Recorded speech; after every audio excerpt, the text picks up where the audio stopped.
এই ছোট পাখিটি কুমিরের বিপজ্জনক চোয়ালের ভেতরে চলে যায়।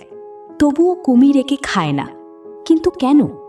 আসলে এটি হলো ইজিপশিয়ান প্লোভার, এমন একটি পাখি যা কুমিরের দাঁতের মাঝে আটকে থাকা মাংসের টুকরো, পরজীবী এবং ময়লা পরিষ্কার করে।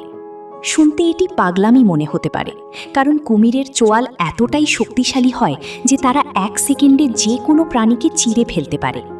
কিন্তু এখানে প্রকৃতি একটি আলাদা নিয়ম মেনে চলে।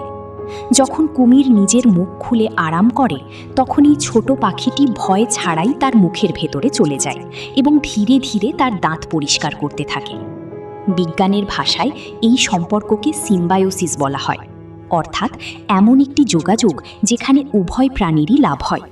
পাখিটি সহজেই খাবার পেয়ে যায় এবং কুমিরের দাঁত পরজীবী ও ইনফেকশন থেকে অনেকটা পরিষ্কার হয়ে যায়।